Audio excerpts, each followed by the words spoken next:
Hi, Asamoah here, and I am back with, well, another kind of real-life football thing.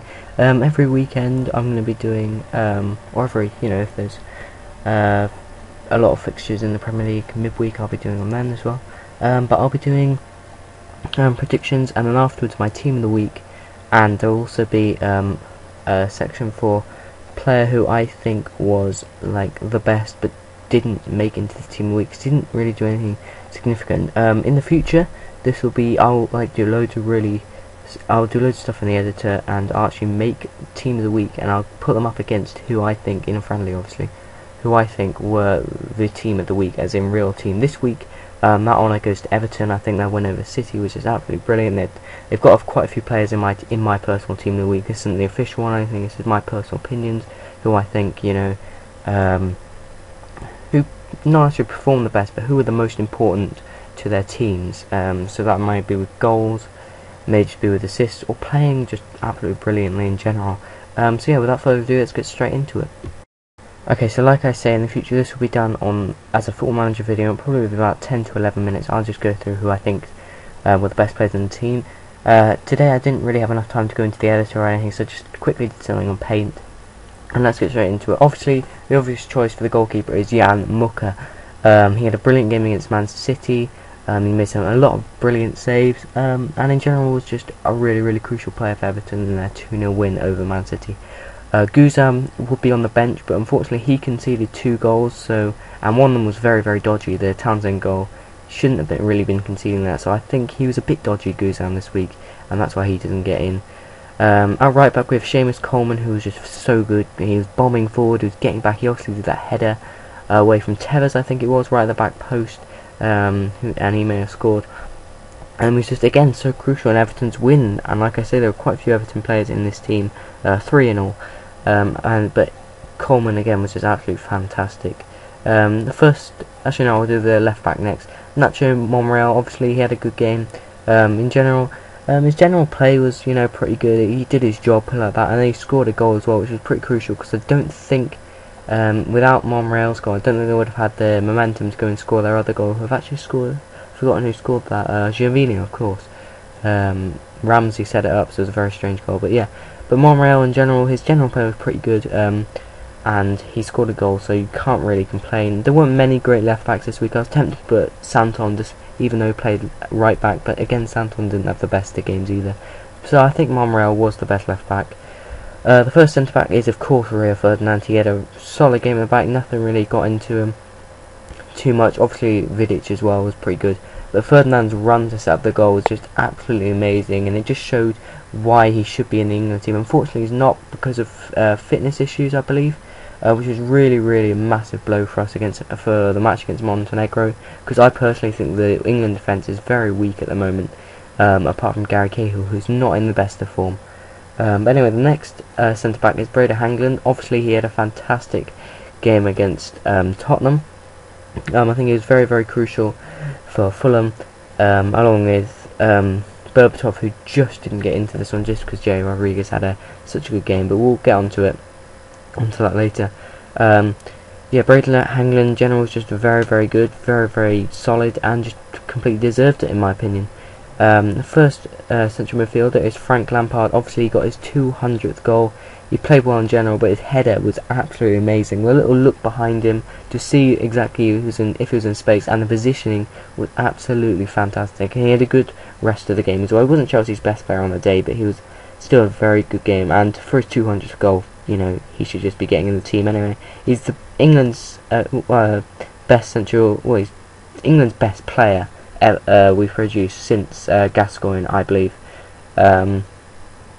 Obviously Shearer was around the same time as Gascoigne, but since that 2000 period, I think Ferdinand and Lampard are the 2 best players, and they're both in this team of the week, which really shows how good they still are. They are still absolutely amazing.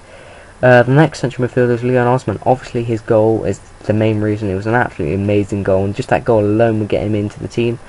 But he had some really good passing parts, relatively good defensive moments as well. He made one pretty good tackle, which I was pretty impressed by. But in general, he's again another player who's English. He hasn't had obviously the headlines as Ferdinand and Lampard in the last few years, but for Everton he's just been just as crucial as Lampard has been to Chelsea, particularly in the last 2 seasons. He's been absolutely fantastic and he's so underrated, but yeah, everyone saw how good he was with that goal, didn't they?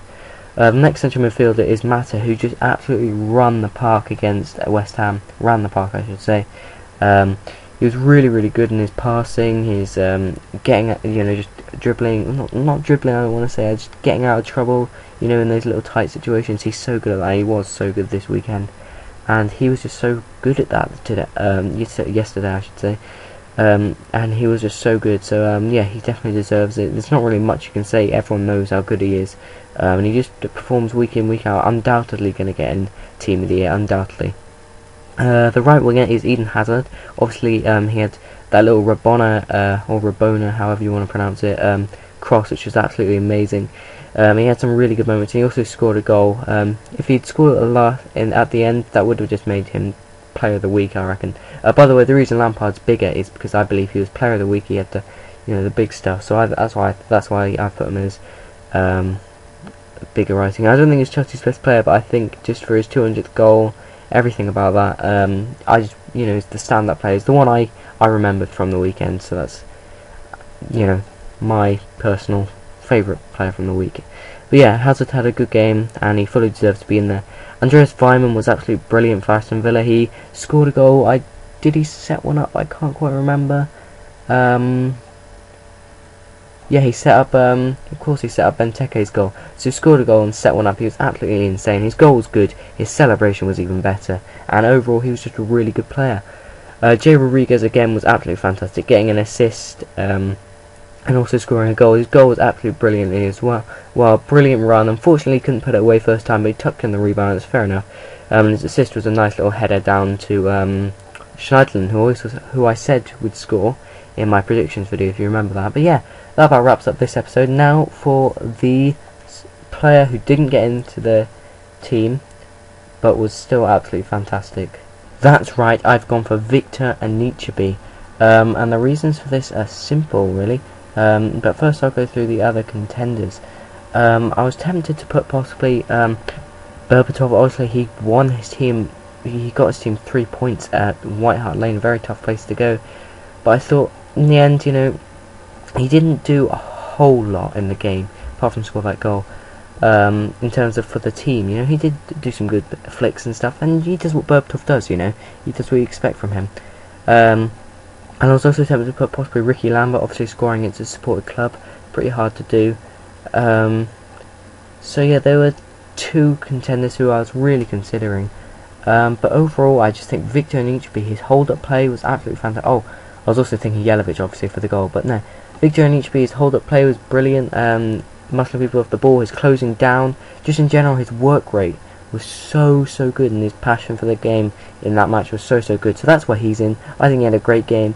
Unfortunately, just didn't do a whole lot in terms of scoring. If he had, if he had scored the goal instead of Jelavic, obviously if he hadn't come off for Jelavic, he probably would have been in my team of the week. So I'll put it like that. He was absolutely fantastic. Saturday actually, wasn't it? So that's why he's my star man of the week. So make sure you guys tell me who was in your team of the week, who you would have changed in, maybe who your, I don't know what to call it, your unexpected star maybe was. Just tell me, and yeah, leave a like if you enjoyed. Leave a comment obviously on what, and subscribe if you haven't already. I'll see you next time. Thank you and goodbye.